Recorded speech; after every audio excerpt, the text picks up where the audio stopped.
Okay, so welcome everyone to the Qahwa and Kalam series organized by the department, the Arab and Islamic Civilizations Department. We are very happy to welcome for the first Qahwa and Kalam this semester May Serhan, to welcome her back in a sense, because she has an MA from the department and she earned her BA as well from AUC in English and Comparative Literature. So May also has an MA in creative writing from Oxford University, and she is the author of Cairo, The Undelivered Letters, which is a poetry collection which was the winner of the 2022 Center for Book Arts Poetry Award. So today we're celebrating the publication of her second book. I can imagine it for us, a Palestinian daughter's memoir, which is freshly off the press, published by AUC Press 2025, and which was also a finalist for the 2022 Narratively Memoir Prize. So May, congratulations. Alf Mabruk. We're very happy to have you here with us today. And so I enjoyed very much reading the memoir. It's a fascinating text. And it's a memoir that is set in different places, in Cairo, where you lived for the most part of your life, in Beirut, where you spent the family vacations in the family home, in China, where your father was a businessman. However, it's your father's native village in Palestine, El Kabri, which is the focal point of the narrative. And you take it upon yourself to reimagine landscapes from El Kabri, soundscapes, smells. In other contexts, the story of the land is often told by women of the family, sometimes a grandmother, for instance. And in this case, in your case, you speak of this missing link. So there is a link that is missing. And I would like to begin this conversation by asking you, how did you decide to tell the story yourself? Okay, so first of all, thank you so much for inviting me. How did I decide to tell the story? 2020, I applied to the creative writing program at Oxford. That was the beginning. And they, during their phone interview, they asked me, what projects you have in the pipeline? And at the time, my husband said, you know, you really need to turn this into a story one day. Because I always used to talk about it to friends, like what happened in China. And so it was in my head that this is a story that has literary merit. It's a story that has a strong sense of place, strong characters, you can say, call them anti-heroes. Was a very clear narrative arc from the beginning with a climax and an inciting incident. The inciting incident being the call to go to China and join him there, and that's where the journey begins, or the center of the story begins. There were high stakes, there was conflict, and I could very clearly see the climax from the very beginning. It was all just so clear. Okay, so I'm going to write it as 3 plot lines. One pre-1948 Palestine. One is me going to join him in China to work with him. And the third being my formative years in Cairo. So that was very clear as a dramatic arc. And I knew that, okay, the climax will be the occupation, my parents' divorce, and my father's death in China. These were very clear to me that this is the peak of tension in the story. So there was the literary merit that was clear to me. And second of all, when I decided to write it, it was before October 7th. 3 years before October 7th. So at the time, Palestine wasn't in the news. No one was listening. Palestinians were speaking, wouldn't stop speaking about it, but no one was listening. And for me, it felt like a good way to connect my experience to others, because I was very aware that there are 7 million Palestinians in my shoes, in diaspora, elsewhere. So there was a strong feeling of, I need to connect. I need to not feel alone in this story. I know that it's going to resonate. It's going to help other Palestinians. So that was the second point. The third point was that I was very frustrated with the misrepresentation. And I knew that I had a strong chance by studying creative writing at Oxford, by learning the craft inside out, to address the white person, the white establishment. And I can debunk a lot of misunderstandings and stereotypes. One is a land without a people for a people without a land. Second is the old will die and the young will forget. And third being that we were tribes, we were uncivilized. I wanted to show that there was a civic society, there were political institutions, there was an aspiration to modernism and statehood at the time, and most importantly, there were people. It wasn't a land without a people. That was my incentive at the beginning. Yeah. How did you reconstruct the story of El Kabri? Yani, did you do some archival research, or was it entirely built on oral narratives? Anna, at the beginning, I read this novel. I am sure some of you here have read it, called On Earth We're Briefly Gorgeous by Ocean Vuong.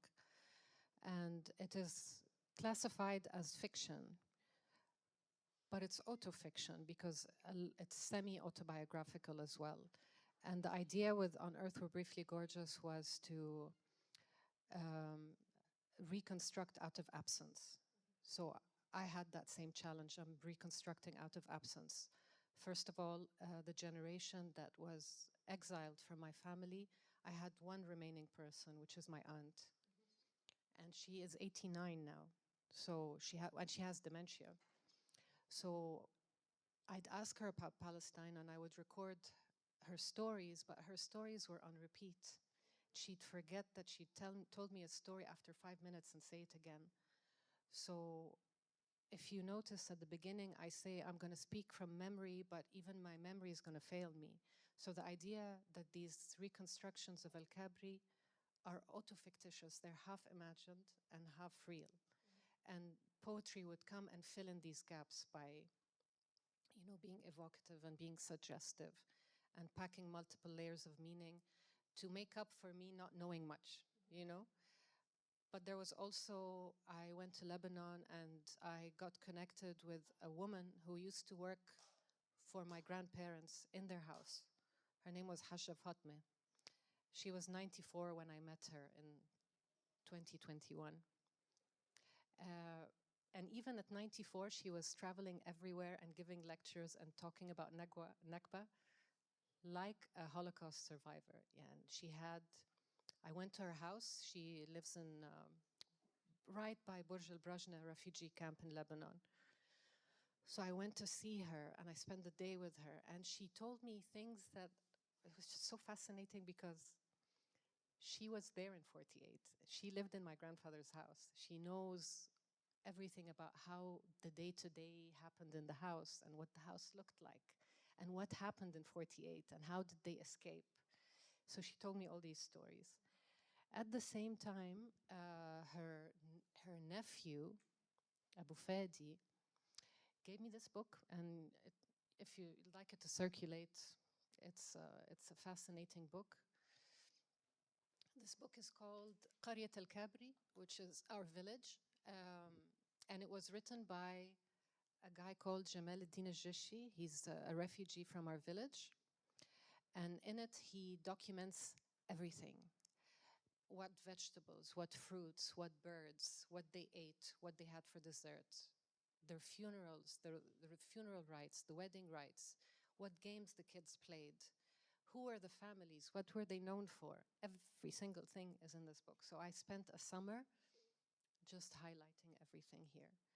And from this book and my aunt and Hajja Fatme and whatever I found online, I constructed the village. Yeah. Would you like to read a part for us now? Or? Yeah.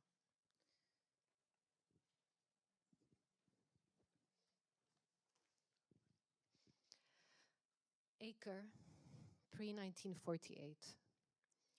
I have never been to the place where I'm from, but I can imagine it for us, Baba, for you and me.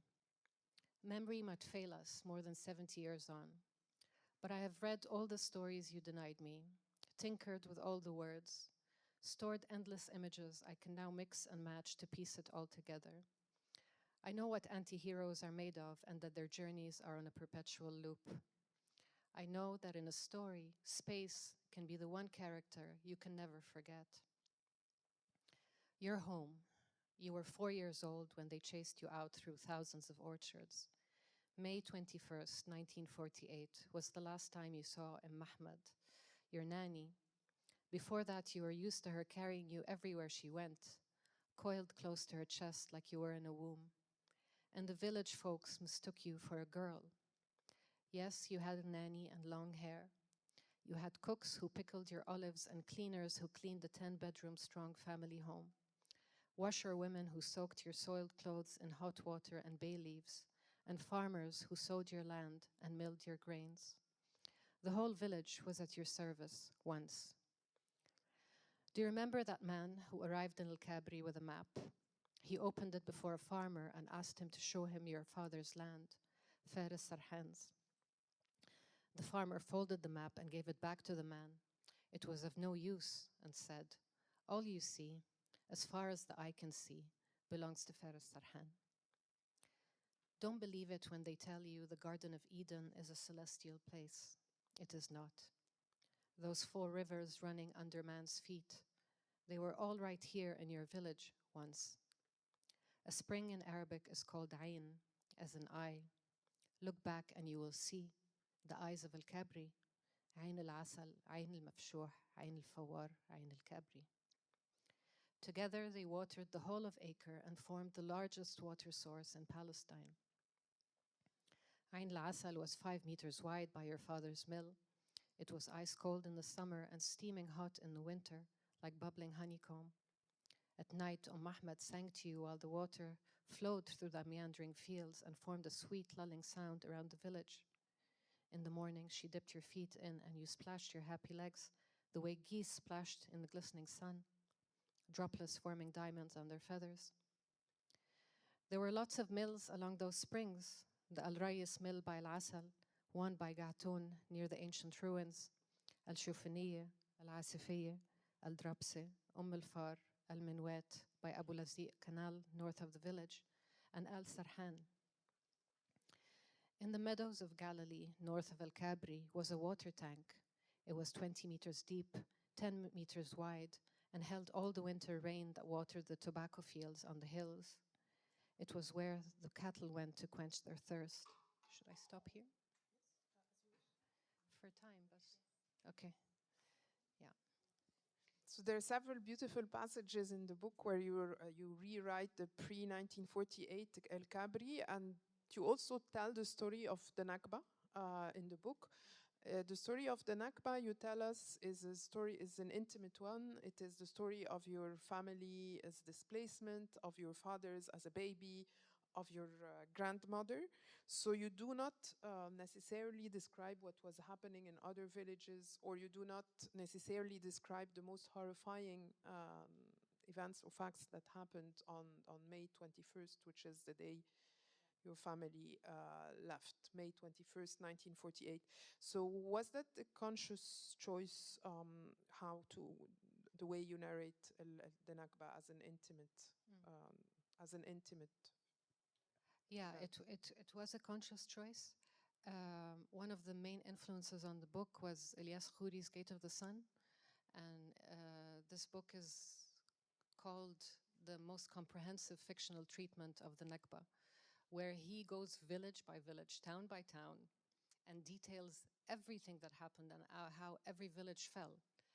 So that was not my project. And I felt like, obviously, he wrote a masterpiece. And for me, it was a story, a personal story. So it had to do with a personal setting that was my family home. But also because the book moves so much between different locations.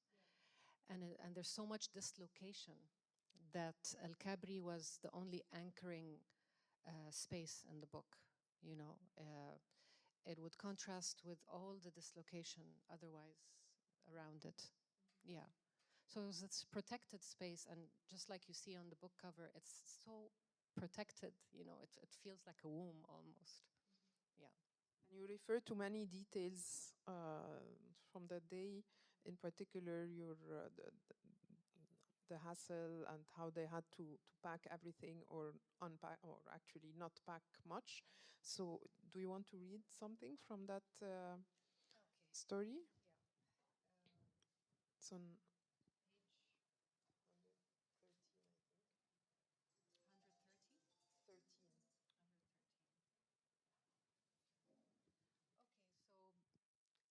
One of the plot lines is actually page 113. Yeah. Mm-hmm. One of the plot line where I reconstruct the village pre-1948 is actually a letter addressed to my father, the whole thing. So at this point, I am talking about the fall of Al-Kabri, which also coincides with another plot line, which is his own death. So, okay, so it says, Acre, 1948. Baba, bear with me. Sorry, I'm gonna get emotional. Okay. We're almost there, the origin story. You must come with me. You must not forget to breathe. It was May 21st, 1948. The mail was normally distributed to the nearby towns and villages from Tarshiha. The mail hadn't arrived that day. Your mother, now in Al-Kabri, now back in Al-Kabri, heard that the truck carrying the mail had been attacked by Zionist militias on the road. Word reached her that they were taking people prisoners in the nearby towns, that there were executions, that pregnant women were being stabbed in the stomach, that their Zionist commander had ordered the following: to attack with the aim of capturing the villages of Al-Kabri, al-Farraj, and Al-Nahr, to kill the men and to destroy and set fire to the villages. Word reached her that this particular operation was in retaliation for the killing of 11 people in a Zionist convoy 2 months earlier. Then the phone rang. It was your father, Faris, from Beirut.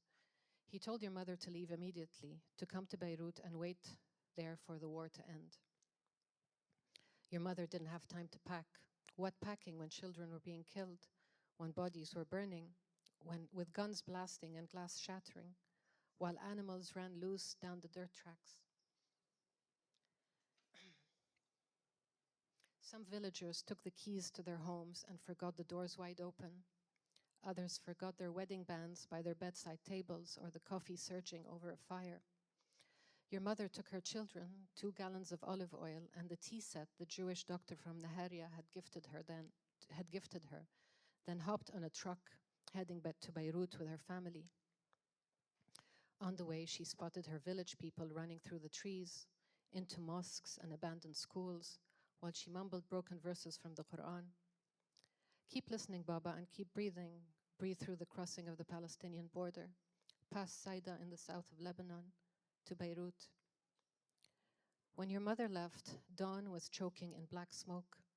The Haganah grabbed people by the hair and kicked them all the way to the center of town, where they fell unconscious. A village lying flat under fire, under rubble, men, women, and children dead by the springs, by the mills, by Jeddin. The Zionists took their rifles and knocked over their crates of olives. They roared with laughter, their foreign tongues talking over the loudspeakers of mosques and churches. Get your women and children out. Get everybody out. They planted dynamite under your home in Al-Kabri, Baba. Oh no, you will listen. The rooftop under a fountain of stars where you sat on your father's lap to watch the older kids. Oh my God, it's so hard to read this, I'm sorry. I can stop here. It is hard to listen as well to this as a new Nakba is taking place, of course, obviously. So, but how I would like to return to other Palestinian narratives of displacement. You just mentioned Ilyas Khouri's seminal novel, Bab al-Shams, translated into English as The Gate of the Sun, which is a narrative, a novel about the Nakba. You also mention in the acknowledgements to the book Edward Said's memoir, Out of Place. So how did their writing shape yours? Um, well, I felt like obviously I am not alone in these experiences. I have people who have written about them before me, so it's a way to connect. My book is definitely in conversation with their themes. We share a common reality we're talking about. Almost across the board with these writers or intellectuals, there's how displacement has shaped identity, the insistence on historic recognition, on justice, and the responsibility, whether an intellectual responsibility or a literary responsibility to tell your story, to put it out there. And I always remember Mahmoud Darwish, the ID card poem, put it on record, I am an Arab. This is kind of the incentive to write, you put your story out there. Yeah. Do you want me to expound on these books, like Hisham Matar? Maybe we can, we can also talk about writings in English. So how you write in English. How do you live that? How do you relate to works or literary narratives by authors who are not, who are other Egyptian writers who write in English, like Ahdaf Swaif, or Libyan writers like Hisham Matar, whom you also mention in the book. So how do you experience writing in English? Yeah. Okay, so let's start. Ahdaf Swaif, I read a very long time ago in the 90s. I read In the Eye of the Sun, and I was so taken by this book, like this Egyptian woman who is so brave, and she can speak about intimate details of her life, and intelligent and very well educated, and she presented me with a complex, intellectually, emotionally, and sexually complex woman that is not afraid to tell her story. Not her story, sorry, it's fiction. But and just the ambition of the book, it was over 800 pages long. And for once, it wasn't like a Western gaze. It was a book that was speaking from the inside out. So there were no Orientalist tropes at all. So that's Ahdaf Swaif. Hisham Matar is a book about his father, who's called Jabala Matar. He was a diplomat until the Gaddafi regime took over, and he became a dissident. So he escaped to Egypt, and the secret police, the Egyptian secret police, kidnapped him in 1996 and handed him over to the Libyan authorities. And he was imprisoned in Abu Salim prison, which is famous for being one of the most torturous prisons in Libya. And there was a mass killing in Abu Salim prison. And after that, Hisham Matar never heard of his father again.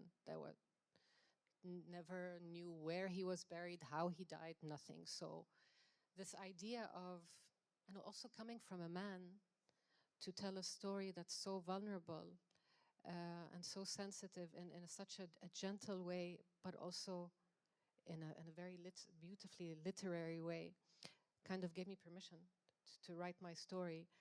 So again, he's working with fatherhood and memory and erasure, which are my themes as well.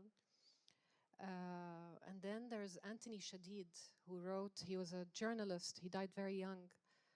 He wrote House of Stone, about how he goes back to his home, his ancestral home in southern Lebanon, and rebuilds it.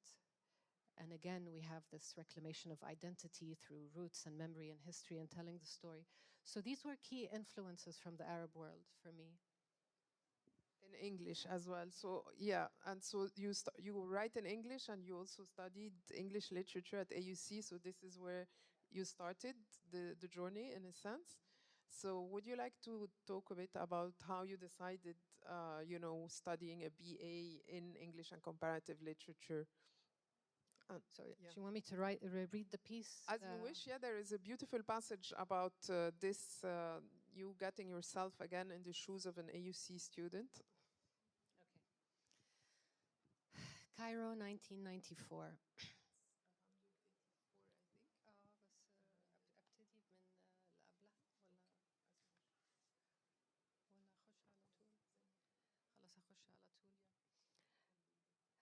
I make it into the American University in Cairo.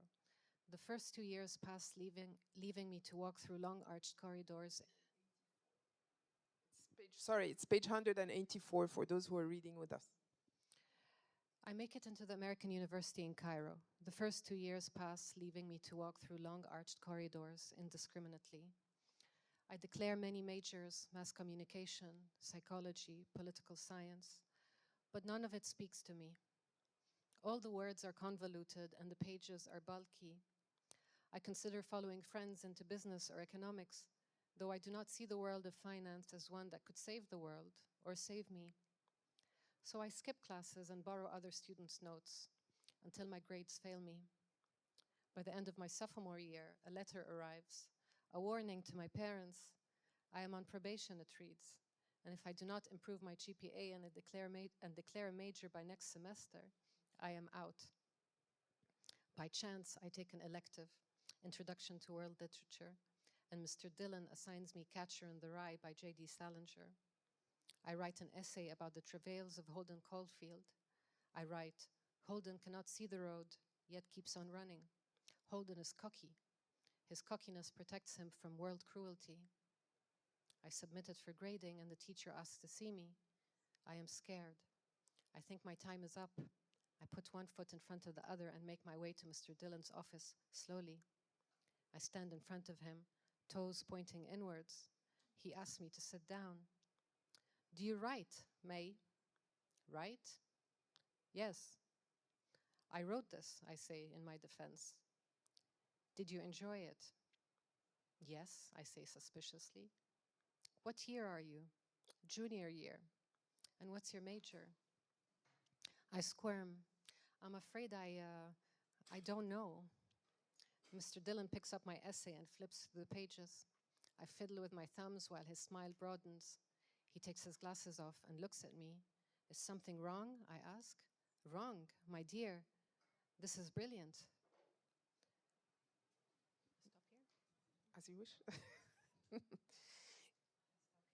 Okay. So this was indeed the beginning of a call, maybe, if we can call it that way, your journey into writing. And if you'd like, maybe afterwards you studied Arabic literature as an MA, and you also talk about how you encounter Elias Khouri's writing through an AUC class. So would you like to read us that passage? I think it's on page 199, or if you want to tell us a bit about it before.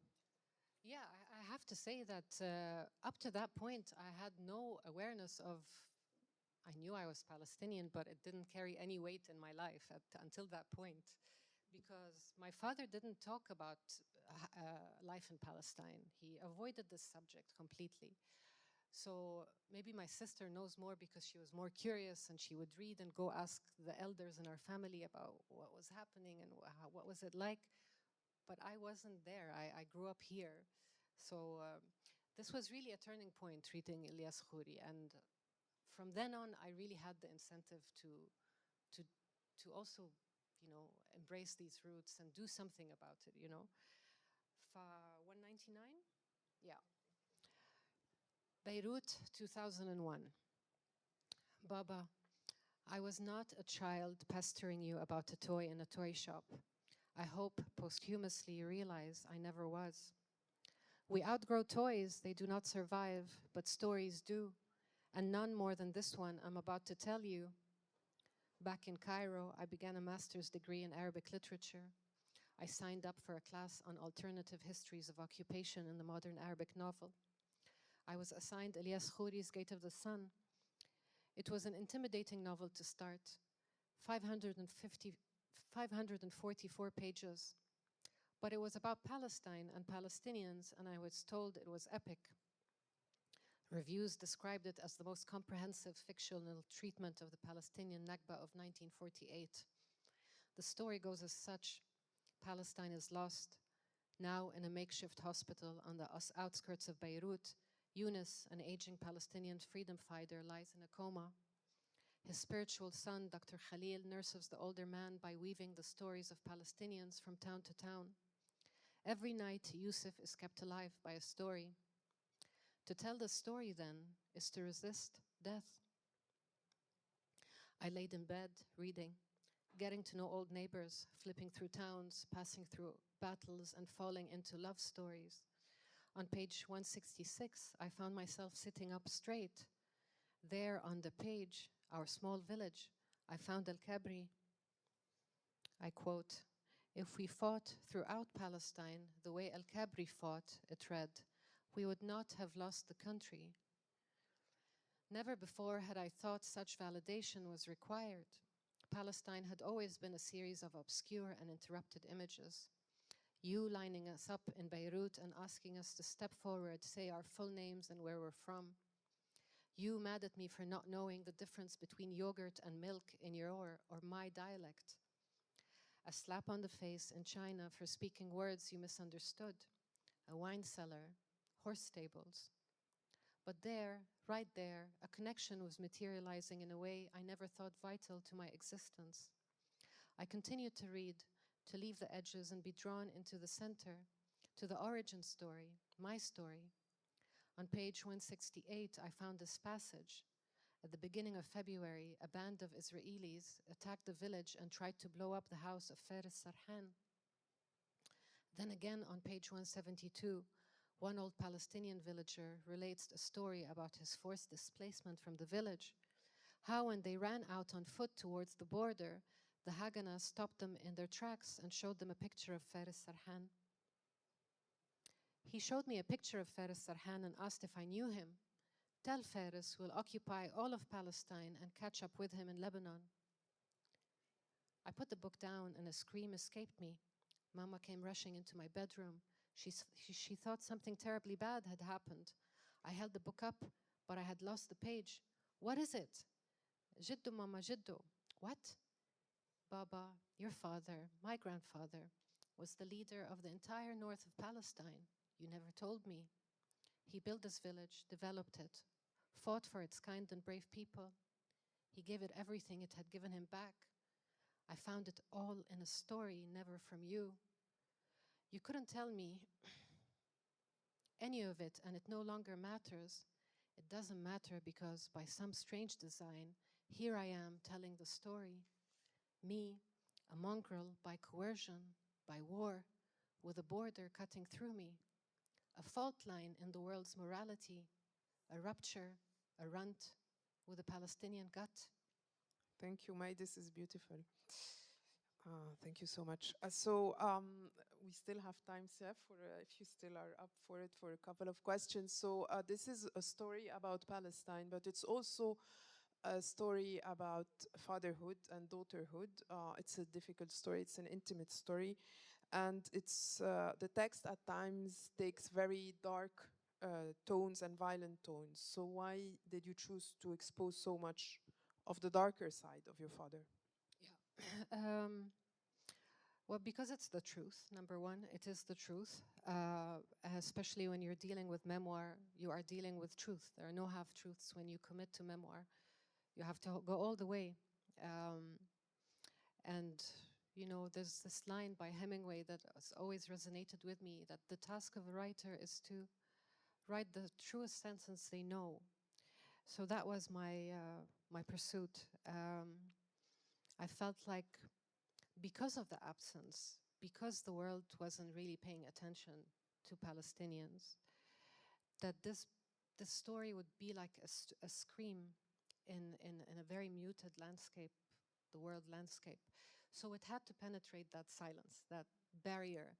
I wanted to present not only factual truths, but emotional truths. And I wanted the book to get you under your skin, because I wanted you not to read about my experience, but for you to embody this experience while you're reading and to feel it. And I wanted it to disturb you because, as I said, it was largely ignored for so many years before October 7th. And also because, you know, from what I'm taught about craft, you know, being specific, being vivid in your description is the way to engage the reader. So I needed this specificity. The third reason is, well, you know, in contrast to my father, who never spoke about Palestine, I needed to empty that pressure cooker completely. So, because as you see, he explodes a lot in the book, and he had so much anger in him, and I didn't want to have the same, you know, trajectory in life. So I felt like by telling it all, maybe it's a chance to heal, and as I say, a way to resist death. Yeah. And this was also the drive for you to start writing, as a chance to heal. Yes, because I read some of the other European writers that really influenced me, especially with emotional writing. This writing that makes you, like, you know, feel rattled and disturbed, but also completely engaged, is Jeanette Winterson. She wrote a memoir called Why Be Happy When You Could Be Normal. I loved it. And a collection of poems by J. Bernard called Surge. Also, it had that violence and grief, but it's so aesthetically, you know, it's aesthetic to a perfection. And that was what I wanted to create as well. Yeah. Okay, so maybe we can end this part of the session with the short passage about return that you wanted to share. It's on page 190.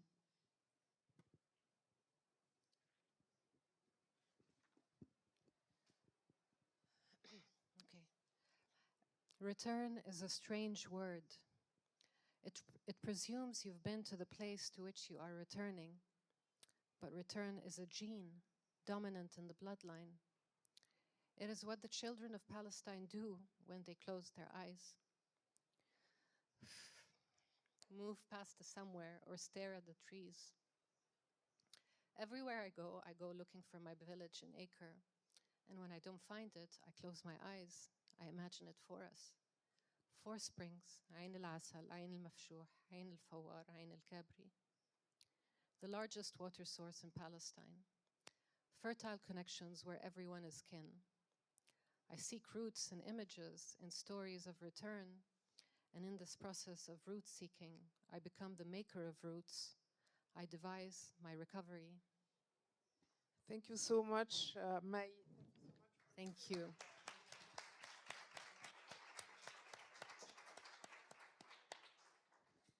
So now we have some time for some questions, some back and forth. I know some of us here have to teach at 2, and some of you as well have to attend classes at 2. I'm very happy to see some well-known faces here, some students coming back to AUC to attend the talk with you, May. There are some refreshments at the back as well. Please help yourselves. So now the floor is open for questions and comments and interactions. So please, the floor is yours, and introduce yourself before you speak. Tfaddal. My name is Omar, and I'm a mass communications student. So first, I would like to thank Ms. May. That was really a brilliant book. I'm very much looking forward to get through it. There is a point I think that might be relevant today, which is you only knew about your Palestinian identity until late, so you weren't much engaged from as someone who's been raised in Egypt. So you weren't that aware. I would like to ask, what advice would you give to young people, to raise awareness? About Palestine? Yeah, I mean, in the world of today, we see, for example, many demonstrations in Milan and London. They're very active. while in the nearest neighbor of Palestine, we might see some kind of inactivity. Yeah. So what advice would you give to raise awareness? I mean, I'm in the same boat, like when there were calls to join the flotilla from Egypt. I actually considered, and my friends told me, are you kidding? Do you know where you live? And then I saw the videos of them being beaten up by slippers and shoes the way we saw it happen in 2011. So I feel like, at least for me, political activism is not my way of raising awareness. I don't want to scatter myself too much between doing too many things. I'm a writer and I'm just going to write about it, and that's my commitment, you know. And every person should approach it from what they're good at, you know. So that's what I reached after 2 years of genocide. Like, what am I going to do? Like, who am I going to help? It's too much, you know. So I will just focus on writing, and that's me. Yeah. Okay, there's another question, I think, in the back, and then here in a...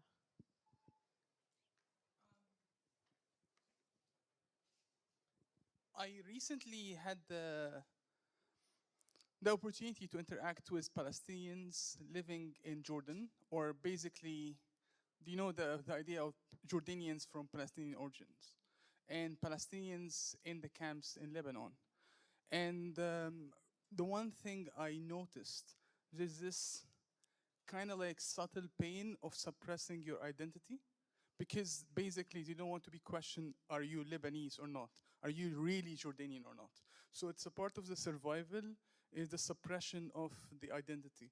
So are you considering a project to tackle this, to get voices from like Jordan and Lebanon, especially that Palestinians in the diaspora in Europe and Canada, they could talk openly about it, but within the Middle Eastern context, they try to hide their status as permanently refugees, being sons and daughters of refugees. So basically there's an intergenerational suppression of the identity. Thank you.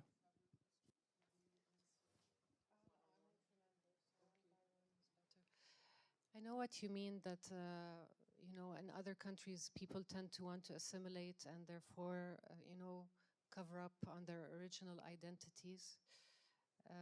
We have a Lebanese passport, and my sister always tells me in Lebanon, don't say you're Palestinian, because they're going to ask, how did you get the passport, you know? And I also noticed that with Palestinians, and look at Queen Rania, she's Palestinian, you know. I would hope that after 2023 and October 7th, more and more people are proud to own their identities and to come out and say, I'm Palestinian. I had a very meandering journey until I called myself that, you know. I was very confused. I was born with a Lebanese passport. I didn't get the Egyptian until my mid-30s. So people would ask me, where are you from? And I would give a different answer every time. Lebanese, no, I'm Egyptian. And then finally I'm like, no, I'm Palestinian. And even that upsets people because, no, but you're half Egyptian.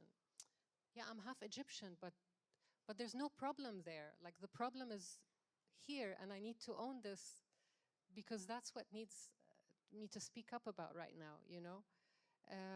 But because I also edit literary journals, there's a huge, you know, it's become cool to be Palestinian. You know, everyone wants to say they're Palestinian. So more and more people are, you know, owning up to this identity and writing about it.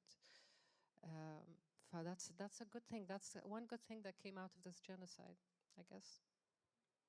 Okay, there's a question here. Yes.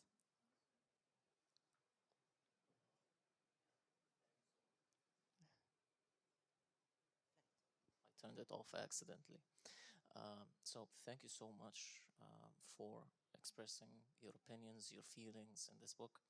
I'm quite intrigued to know from your perspective, what is truly the connection between Palestinians throughout the world, right? You'll find a Palestinian who's living in Palestine right now, and his connection to the Palestine that he knows or she knows is that of suffering. But then there is the Palestinian who never lived that suffering and lived, you know, in the diaspora. Perhaps there is that connection to the idea of Palestine. That's the nostalgia, right? That is something that is quite romantic. You know, like you'll find a Palestinian who's right now in the occupied Palestinian territories. Actually, I don't think they think it's cool to be a Palestinian. It's more like a curse, maybe, not a blessing, like someone who lives abroad. Then there is the Palestinian who's living in the occupied territories, right? And there is that whole conflict of, like, what are they? What do you think is the connection that connects those Palestinians, if there is a connection in the first place? Thank you. Also see what you mean. I was recently in a think tank.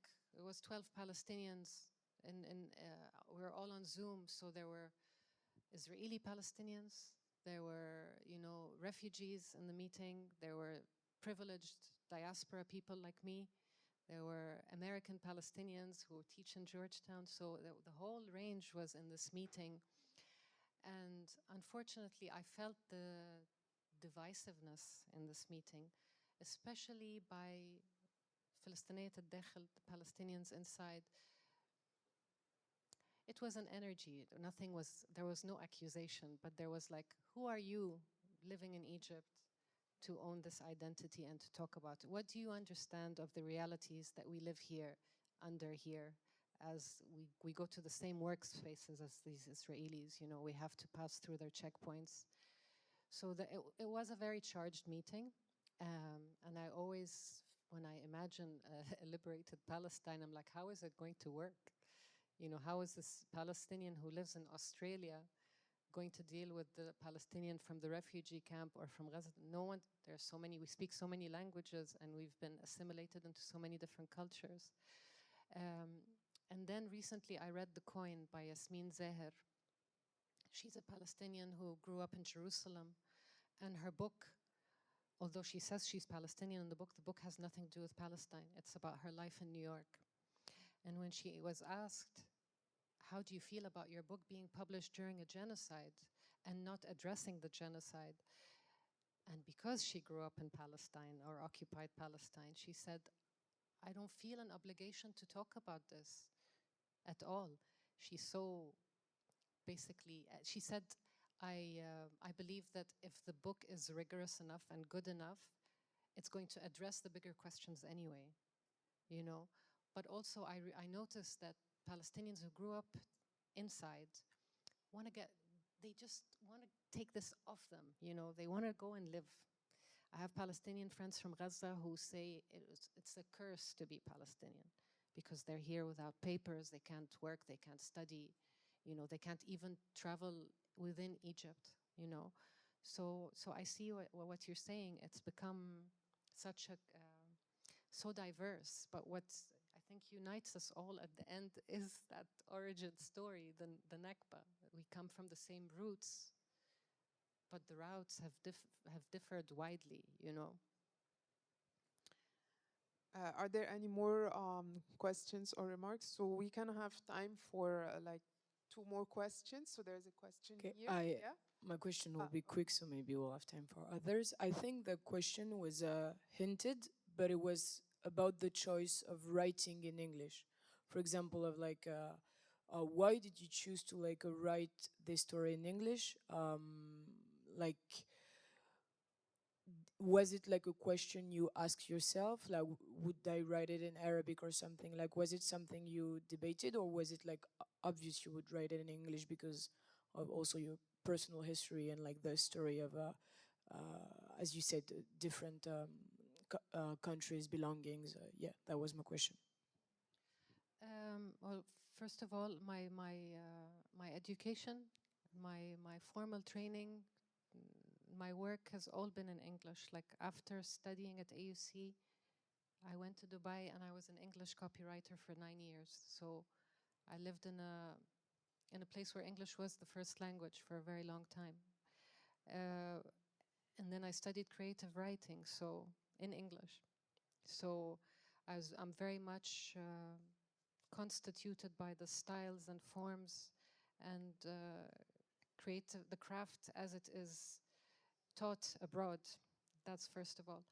But secondly, other than wanting to connect to other people in diaspora, which is, by the way, also a very international set. So the only language where I can reach them is English. I also wanted to address people who have been educated in the West, who believe Palestine is the promised land, you know, and all these misrepresentations about us being, who are these there's no such thing as Palestinian, you know. So there were a lot of stereotypes that I wanted to, or misconceptions that I want to address the white reader with. And I feel like there are a lot of, I feel like blacks, on the contrary, it's not a limitation to write in English. It's a bridge for anyone who might be marginalized or misunderstood. This is the language, the widest language to reach as many people as possible. But also, inshallah, one day, soon, this book is going to be translated into Arabic, and any Palestinian who doesn't speak English is also going to be able to read it. Yeah, there was a question here, I think.